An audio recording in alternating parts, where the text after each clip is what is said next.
Hi, I'm Oliver Gao. I'm the director of Cornell System Engineering Program, and today we are very delighted and honored to have Dr. Babatunde Ogunnaike, who is William Friend Chaired Professor of Chemical Engineering and also serving as the Dean of the College of Engineering at the University of Delaware.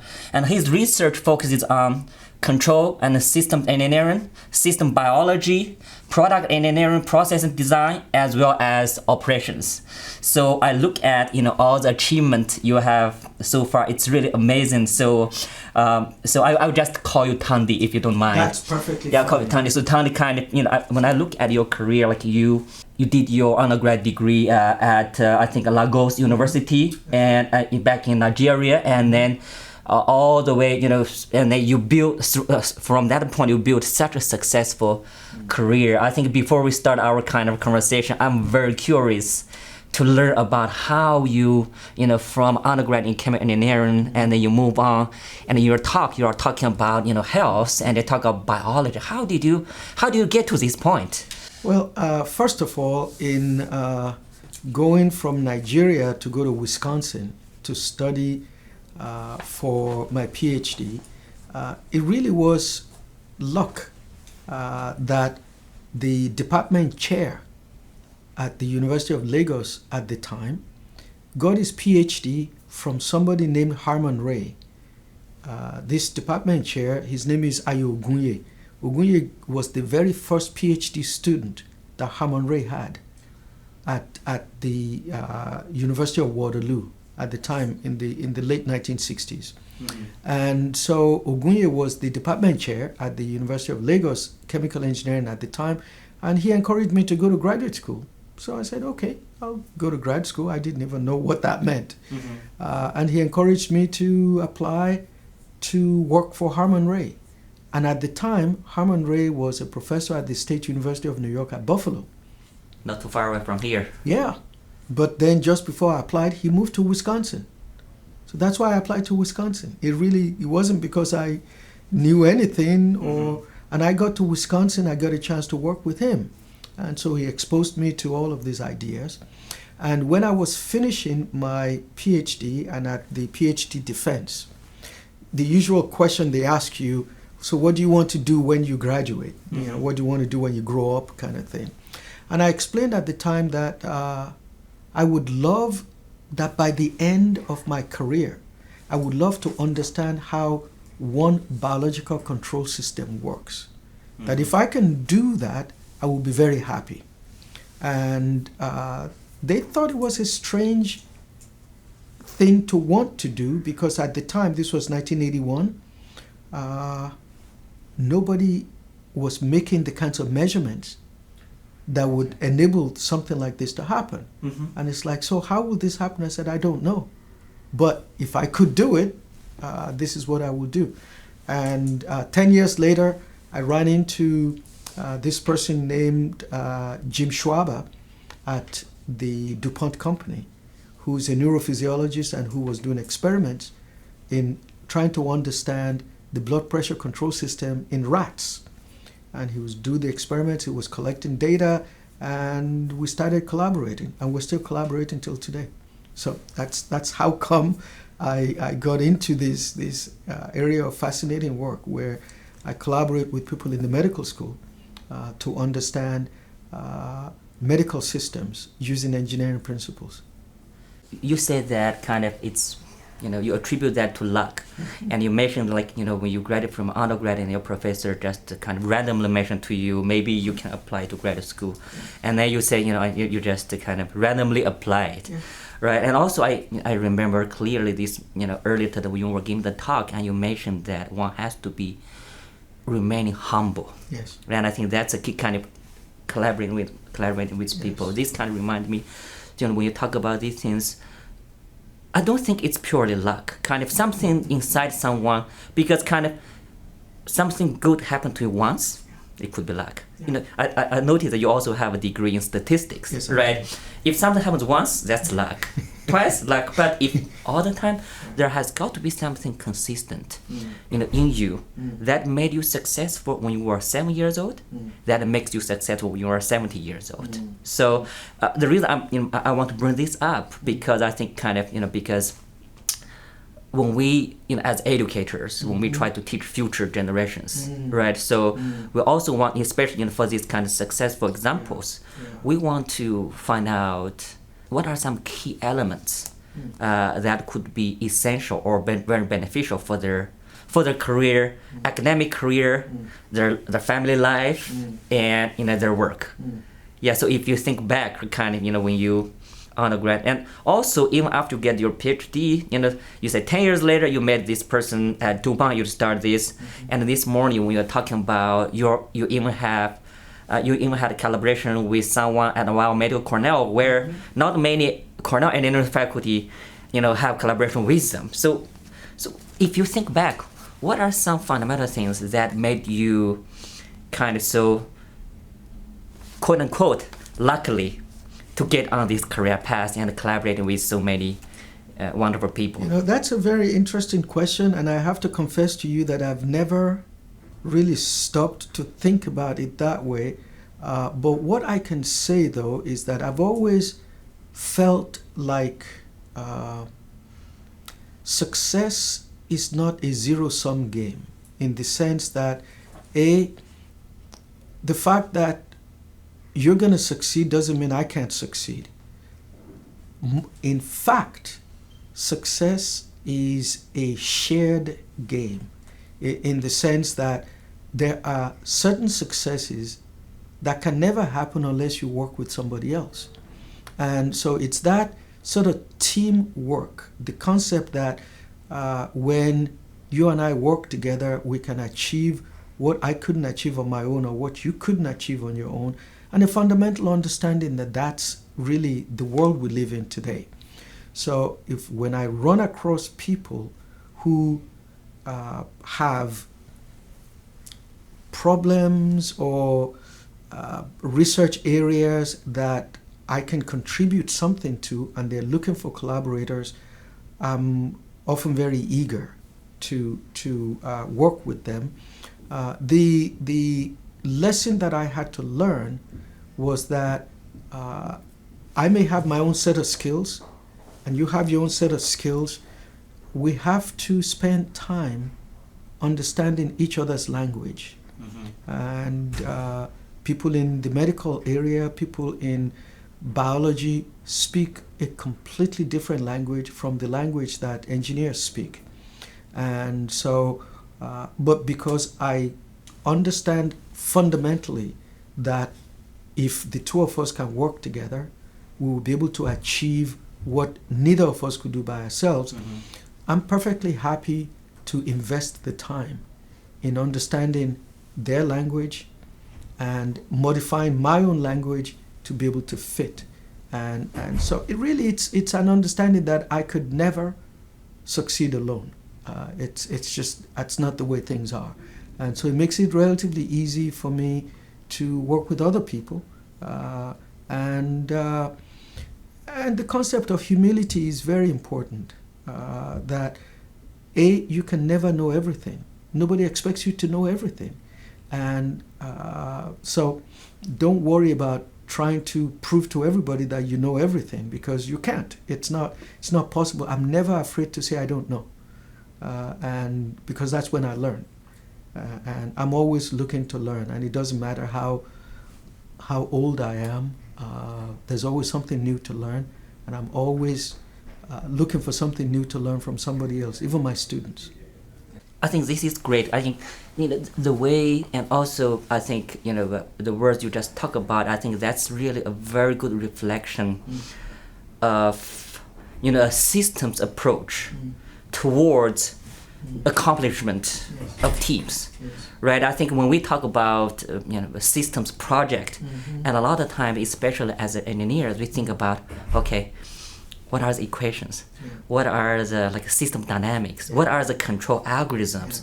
But we seldom thought about that like the human dimension, which actually could turn out to be the key. And earlier you said that when you finish your PhD, and you said that you would like to figure out how like a biological system work. Actually, this kind of question, each one of us, we're actually, we are a living biological system. Yes. We go to sleep, we wake up, we have breakfast, and we start work.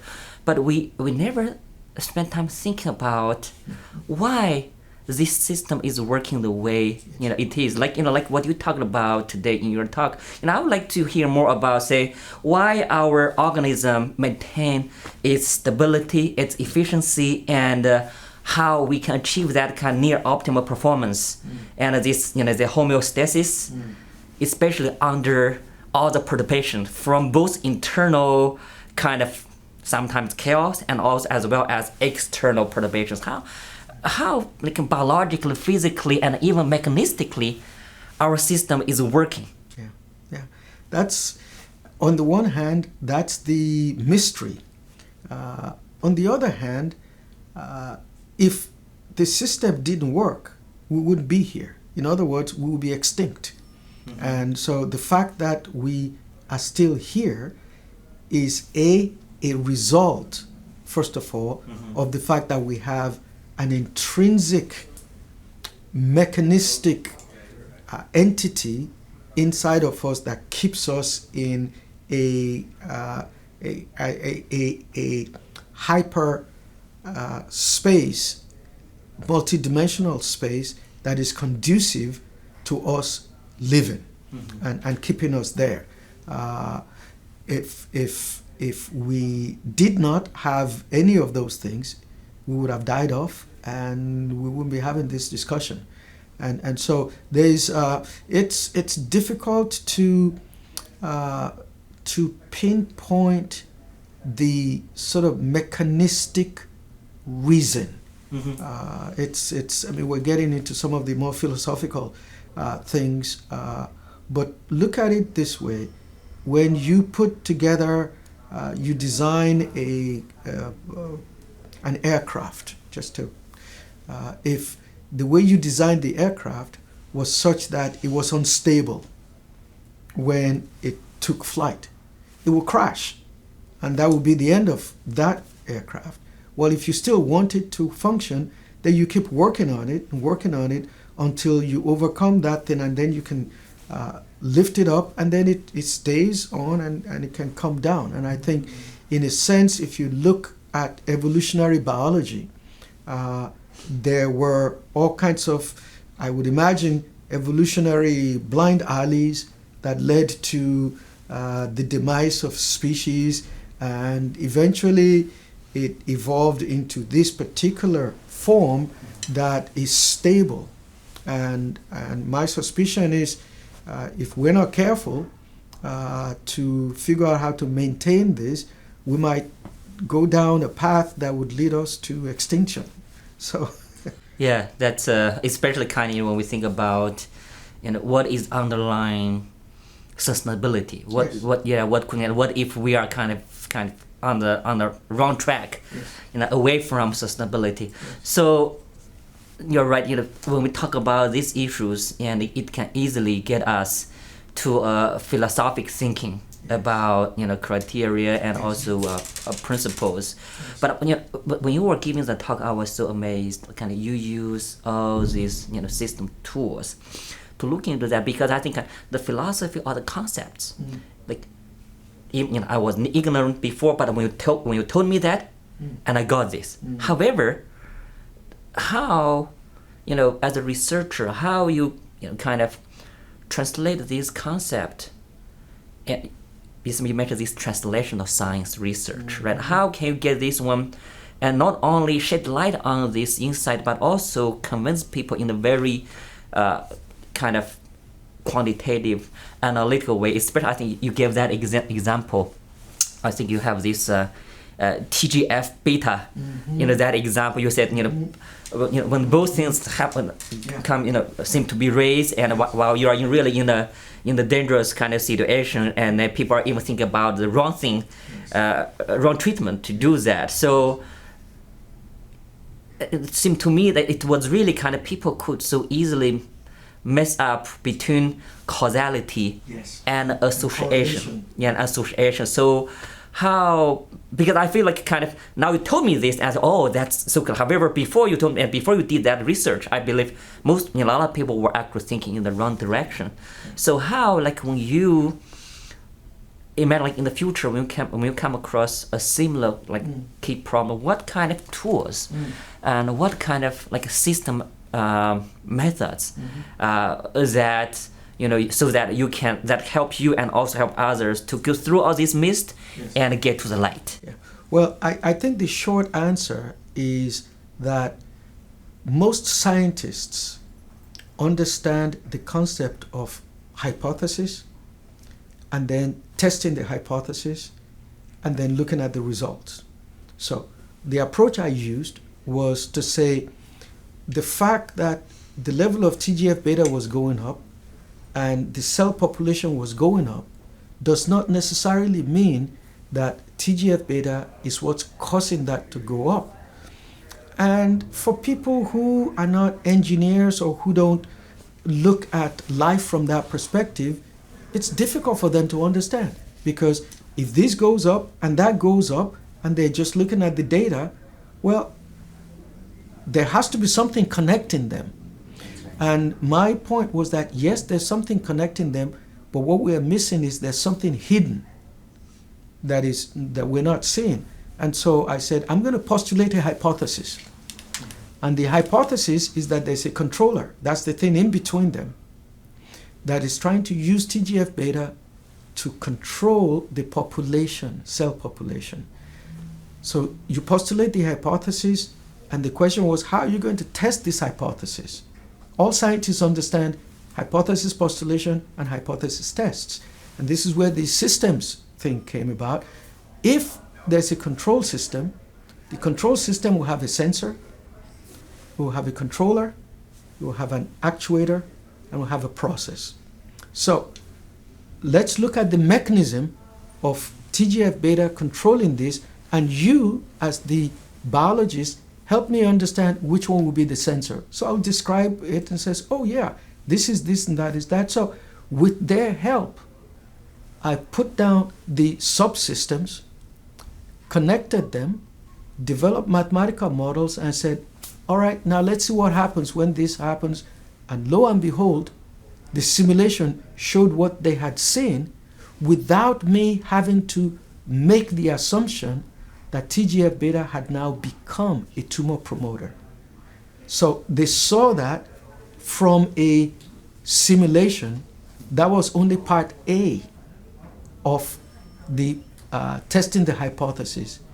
The simulation showed them that it was plausible. The final thing is that you now have to show an experimental confirmation of the hypothesis that looks plausible. And this is where, again, I needed their help, because I'm not an experimentalist.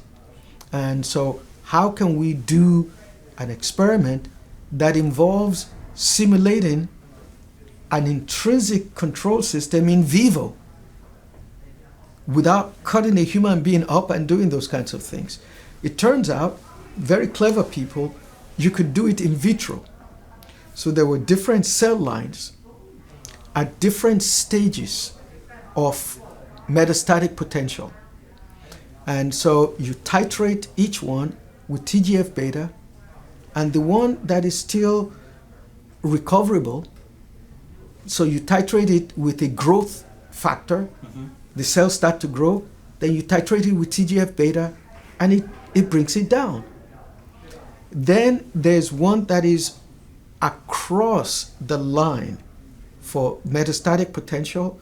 You titrate it with the same amount of growth factor, it starts to grow, and there was no amount of TGF-beta that you could use to bring it back to stop the growth.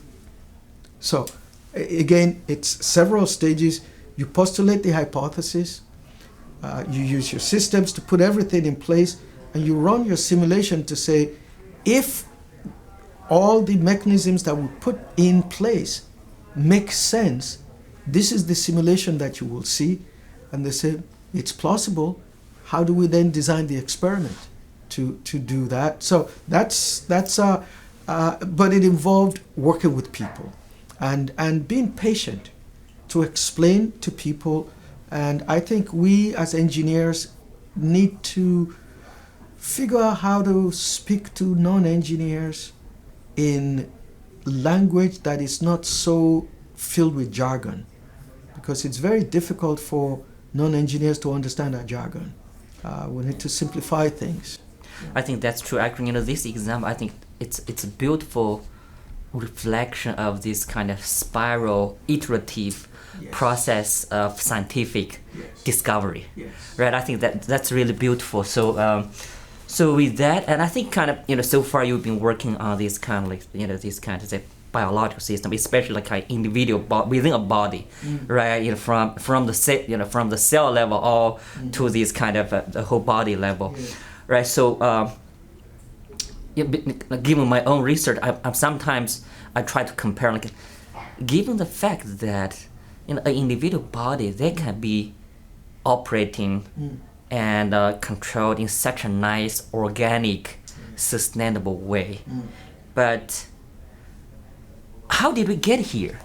How and you talk about evolution early on. I don't know if I don't know about this at all, but I'm just wondering, for example, thousands of years ago, how such a beautiful system come to being, in today's shape. And the reason I'm asking about this is, I imagine like if the individual body, organism, it kind of evolved to what we are today, and then if you look at our human society, because human society only has been in existence less than a few thousand years, compared to the age of Earth, and compared to the age of life on Earth. So I want to see how these individual bodies evolve, such that can we shed some light on seeing the future trajectory of like multi-body co-evolution.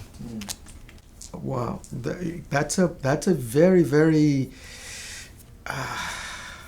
deep question, deep from several perspectives, not just scientific, philosophical, and I don't have a good answer. I really don't. I don't have a good answer, and it's just that I know that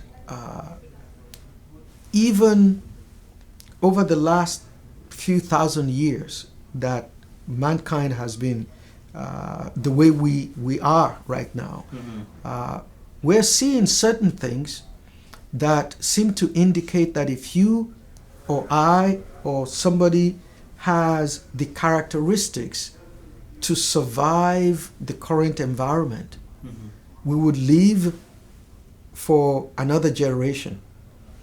If we don't, we will die off. So this whole concept of the survival of the fittest thing is real. It's real. And so what's going to happen in future? I think it's going to depend in part on what we're doing today, which is part of why I worry about some of the political issues that we face with, in which some people don't believe in science and they feel we can pollute the environment all we want and things like that. Well, it'll be too late by the time we understand. But there's an American saying that says you get what you pay for. Well, I hope we don't destroy the planet, we don't destroy the environment. But even under those circumstances, I think the human body is so resilient that it will start to adapt. And the ones that can adapt will adapt and survive it. The ones that cannot adapt will die off. But these are very, very tough questions that I really don't have a good answer to. I can speculate like I've just done, but I don't have a good answer to. It's a very, very good question. You're right. I think it's a very hard question, to have a specific answer. Yeah. But following that, I think kind of, you said like in 10 years, when graduate, you said you want to figure out how the biological system works, and then what you did is that kind of just use that example. We have some hypothesis, and then we build some systems model, and then we simulate the model, predict the behavior, and design experiment, and then you say, oh, my model is validated. Now I'm going to use this model to help me control the system towards where we want the system to go. So now, this whole process, exactly this step, can we apply this same process to this multi-body community or society? Can we also have hypotheses simulated, verify in the model, and then try to see, okay, given these factors, the system is going that way, but as you said, okay, this could actually lead to extinction of us. Now let's control it towards somewhere. Where are we? I absolutely agree with you that we can, and there's an intermediate step between you postulate the hypothesis and then you do the simulation. The intermediate step is the validation of your hypothesis, and almost always, if it's the first time you're doing it, your model is not right. Because you're starting from not knowing too much about the system, but you have to start from somewhere. Like you said, it's a spiral thing, iterative. The real trick is, how do you learn from, I'm trying to validate this prediction, but my data that I collected showed that I was woefully inadequate. The real, what's the English word for it? The real gift is being able to see in between the difference, to say, maybe this difference is because of a certain mechanism that I'm missing. So let's incorporate that mechanism, and then let's see if we can explain the data that we currently have. If you're fortunate and you do this well, you will learn from that, but then you have to do the next step. Now, validate using a different set of data, exploring a different region that you haven't explored before of this updated model. And chances are you're going to miss some things, and then you learn something, and then you iteratively work your way through. The only caution I would give is that I doubt that we will ever get to a point where we'll say that is the model. Well, it's probably that is a model that explains what we currently know. Something else is likely to happen tomorrow, next month, next year, that will be something we haven't seen before. And again, we have to be humble enough to know that those things are going to happen. Let's humbly learn what we need to learn, and then incorporate and get better. I think that's such a nice point. I think it's really combining what you mentioned earlier, this kind of adaptability, right? Otherwise, for example, if I think I'm the best, I know everything, and which means that I kind of close all the possibility for me to adapt to the future, right? If you cannot adapt, that means that, right, you're going to fail, you're going to die. So that way, I think so nowadays, and I think you as an expert on control, and you build a lot of optimization models, and then optimization model can then be used to simulate. It's more these models most of the time is kind of mechanistic models, right? And actually, as researchers, we have been proud of building models, and we have been relying upon a lot upon these models for our research. But probably some trend that is happening now, in recent years, is basically, people are talking about data science. People are talking about this, data-based approach versus model-based approach. Since you also been, I think, been doing work related to statistics and data analytics. So what's, can you kind of guide us for the future researchers, system researchers? How should we balance, or how should we use these two different approaches? I, like every good workman, you have a toolbox that has different tools in your toolbox. The wise workman is the one who knows what tool fits what job. If I have a screwdriver, and that's the only thing I have, then everything would look like a screw to me. If I have a hammer and that's all I have, everything would look like a nail, because the only thing I can do is hit something on the nail. But if you have a broad set of tools and you have something that requires a screw, then you look for a screwdriver, and whether it's a flathead or a Phillips screwdriver, and so on and so forth. So I look at it this way. So now I'm thinking that the data is good in the sense that it is actually from your system. This is not, I'm not guessing. It is actually from the system. The analogy I want to use is, I forget, it's Aristotle. And there's a quote that says, Aristotle could have avoided the mistake of thinking that women had fewer teeth than men by simply asking Mrs. Aristotle to open her mouth, right? Mm-hmm. So don't postulate some crazy hypothesis that women had fewer teeth than men. Open your wife's mouth and count and compare. So that's data, right? That's true, yeah. But the limitations of data is that it tells you about a specific instantiation.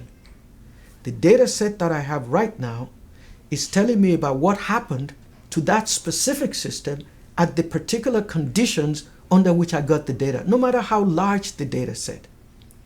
It cannot tell me anything outside of the region that has been explored in the data set. A. B, the principled model, the model that is based on physical principles, prevents me from going off the guardrails, in the sense that if it's based on material balance or energy balance, I know that regardless of what the data tells me, if I bring in 10 pounds of material and I throw away 3 pounds of material, I have to have 7 pounds left, regardless of anything. Those are principles that cannot be violated. That's the advantage of a mechanistic model, because they're based on conservation laws that prevent me from going overboard. If there's no such conservation law imposed on the data, there might be things in the data that are spurious. There's nothing to guarantee that that temperature measurement is the true temperature. There could be all kinds of things. So it's using a little bit of both. There's advantages here, there are advantages there, and it's really understanding how to combine them, how to use one to provide constraints for the other, or how to understand that after I've done this analysis on this data set, I had better be careful how I then extrapolate it to use that to explain something that I haven't seen before. And so it's in my view, one doesn't get rid of the other. I would rather prefer that if I have more data than fundamental knowledge, I would do my data analysis and understand its limitations. And there are times when I don't have data, but I have fundamental knowledge. I will use the fundamental knowledge to try and get something that I might then use to collect my next data set. I can come back to the data that I've collected and see if I can understand the fundamental principles that are buried under the data to help me. So it's the two are not antagonistic. Mm-hmm. The two, in my view, are complementary, and we just need to know when to apply what tool, at what time. And again, humility is so important in everything that we do in science, and I can't overemphasize that. You analyze your data, understand its limitations, don't do anything more. When you use mechanistic models, understand its limitations, don't do anything more. I think that's really very, very important. It's kind of not only I think for from as a researcher, but also even kind of as a for the educator, right? How we do that. So this kind of remind me, and the point you just made remind me. Nowadays we are talking about AI, and we're even talking about this neural link, right? Link all these things, and we talk about this. And you mentioned this screwdriver or the hammers, that such that even in the education field, like a lot of students they're going to these kind of classes where this data mining or this kind of coding or this kind of AI thing, such that I think we were talking to another professor, there could be even a concern that in the future, how about the domain knowledge? Yes. How many people they are going to be, they're still going to be like what you mentioned, they understand the mechanism, they know the domain. So you have we're going to have so many people trained with screwdrivers and hammers. However, they don't know how the nail is going to work into the wood. Yes, and as teachers, we need to be very careful how we train our students. If we were just analyzing data, and we saw TGF-beta data and cell population growth, and that's all we did, we will come to the conclusion, at least, that TGF-beta going up is correlated with or associated with cell population. The only way you are going to know whether that is a causality or just mere correlation is through domain knowledge. It is. I don't know of any other way. There's another example when I worked for the DuPont company.